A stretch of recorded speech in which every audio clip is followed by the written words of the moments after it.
안녕하세요. 참된 학습법의 남원장입니다.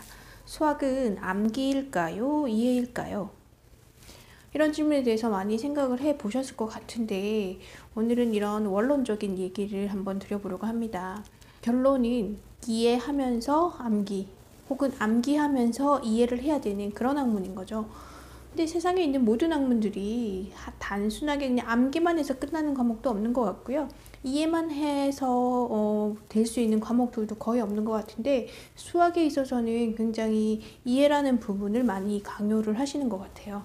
그래서 암기는 되지 않더라도 이해만 되면 수학에 가능성이 있다, 잘할 수 있다라고들 많이 생각하시는 것 같은데 결과론적으로 끝까지 좋은 결과물을 만들어내는 아이들은 결국 이해만 해서 그치는 게 아니라 암기까지 되었을 때 나올 수 있는 부분인 것 같아요.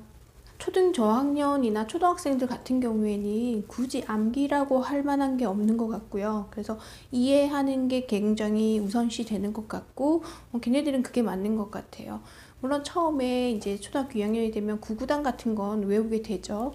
그리고 지난번에 말씀드렸던 그 덧셈 같은 경우에도 한 자릿수 내지 한 자릿수, 두 자릿수 더하기 한 자릿수 뭐 이 정도의 덧셈 뺄셈 정도는 암기하다시피 체화되면 연산이 도움이 된다라고 말씀을 드렸는데 이건 반드시 외워야 되는 게 아니라 그렇게 하면 좀 더 수월하고 정확하게 답을 구해낼 수 있다라는 팁 정도로 말씀을 드렸어요. 초등학교 같은 경우에는 암기가 아니라 이해하는 과목이 맞는 것 같아요. 경시대회나 이런 큰 시험을 준비 중이라면 일부 암기가 필요한 거일 수도 있지만 교육과정에서도 초등학생들한테는 그걸 지향하고 있지는 않는 것 같습니다. 그래서 초등은 다양한 방법으로 문제를 접근하고 해결할 수 있는 그런 이해의 폭을 넓혀주는 게 무엇보다 중요할 것 같고요. 중학교 같은 경우에는 조금 반반 섞여 있는 것 같아요. 우리가 소위 말하는 공식이라는 것들도 있는데 이 공식을 그저 암기만 하면 그때밖에 쓸 수가 없더라고요. 근데 그 원리에 대해서 이해를 한 뒤 암기를 하면 단순 공식은 시간이 지나면 잊어버리는 게 당연한 일이거든요.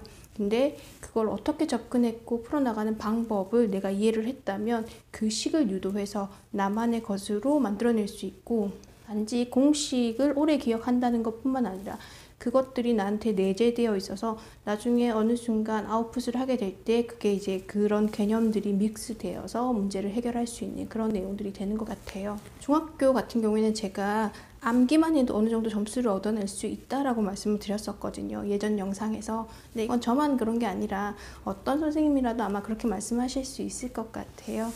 아주 기본기가 안 되어 있는 소위 이제 수학적인 머리도 없고 연산이 아예 안 되어 있는 친구들은 만들어내기 힘들지만 그러지 않고 보통 정도의 수준의 기본 연산만 되어 있는 친구들이라면 중학교 수학 점수는 만들어 줄 수 있습니다.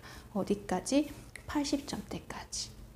학교마다 좀 다르긴 할 거예요. 저기 교육열이 좀 낮은 학교 같은 경우에는 문제 난이도가 그렇게 높지 않기 때문에 평이한 수준으로만 생각한다면 90점대도 가능하겠지만 일단 100점은 아닐 거고요. 그리고 교육열이 좀 있다고 생각하는 지역에서도 70점대 후반 혹은 80점대까지 나올 수가 있어요. 근데 중학교 같은 경우에는 학습한 내용이라든지 과정이 그렇게 많지는 않기 때문에 암기만으로도 충분히 점수가 나올 수 있는 그런 상황이거든요. 근데 고등학교 같은 경우에는 그게 누적이 돼서 양이 너무 많다 보니까 어느 정도 노력하지 않는 학생들은 상위권 점수를 받기가 힘든 거죠. 그 시험을 볼 때 중학생들 같은 경우에 두 가지 전략이 있는 것 같아요. 잘하는 친구들이라고 하더라도 시험을 한 2, 3주 두고 나서는 걔네는 기출문제 같은 거 굉장히 많이 풀거든요. 아니 이렇게 잘하는 애들인데 이 쉬운 문제를 왜 이렇게 많이 풀리나 라고 생각을 하실 수 있겠지만 학교 시험에서 난이도로 승부를 볼 수 있는 문제가 한 1, 20% 정도 되고요. 나머지는 스피드, 속도 싸움에서 점수를 얻을 수 있는 부분이 있기 때문에 그렇게 비유를 하는 것 같고 제가 있는 지역에서의 학교는 그 영재 학교가 설정되어 있는 특히 이제 수학 쪽으로 비중이 좀 높은 그런 학교다 보니까 선생님들이 열의가 좀 있으세요. 그래서 문제 자체를 잘 만들어내시기도 하고 그렇기 때문에 기존에 없던 문제들을 만들어내는데 그렇다고 뭐 아예 접근할 수조차 없는 건 아니지만 다뤄보지 않았던 문제를 풀어야 되는 거기 때문에 다양한 방법으로 시도를 할 수 있는 시간을 확보해야 된다는 얘기죠. 그래서 잘하는 친구들도 문제를 봤을 때 망설이지 않고 바로바로 해결할 수 있는 그런 스피드는 필요하다는 거죠. 그래서 간혹 수학을 아주 잘하고 그다음에 뭐 올림피아드나 이렇게 입상을 했음에도 불구하고 학교 시험에서 100점 못 맞는 친구들이 있거든요. 그거는 문제가 어려워서라기보다는 그 쉬운 문제에서 시간을 너무 많이 낭비하다 보니까 집중해야 될 때 집중하지 못해서 그런 점수를 받을 수 있는 게 아닌가, 그런 점수를 받게 되는 게 아닌가라는 그런 생각이 듭니다. 그래서 오늘 영상은 수학이 이해냐 암기냐라는 걸 가지고 한번 생각을 해봤었는데 이게 이분법으로 이렇게 딱딱 나눠지는 건 아닌 것 같아요. 그래서 어느 정도 이해를 한 상태에서 암기를 해야 오래 나의 것으로 유지할 수 있는 것이고, 암기만 한다고 했을 때 어느 정도 한계가 있다는 거, 그리고 이해만 한다고 했을 때도 역시 한계가 있는 부분이어서 이 두 부분은 함께 가야 된다라고 생각을 합니다.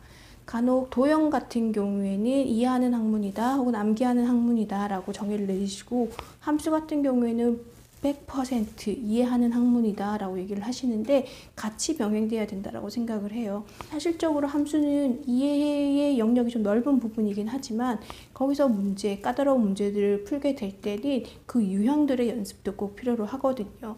근데 그걸 무조건 이해만 가지고 문제에 접근을 하면 해결하는데 어려움이 있는 건 사실이니까, 수학은 암기냐 이해냐 이렇게 이분법적으로 생각할 수 있는 부분은 아니고 왜 이해가 필요하고 왜 암기가 필요한지에 대한 말씀을 드렸고요. 다음 영상에서는 중학교 학교 시험에서 성적을 잘 받을 수 있는 팁이라고 할까요? 어디까지 암기를 해야 되고 어디서부터 이해를 해야 되는지 그런 부분을 좀 더 세부적으로 설명을 드리도록 하겠습니다. 네, 오늘 제 영상은 여기까지고요. 다음에 다시 인사드리도록 하겠습니다. 시청해 주셔서 감사합니다.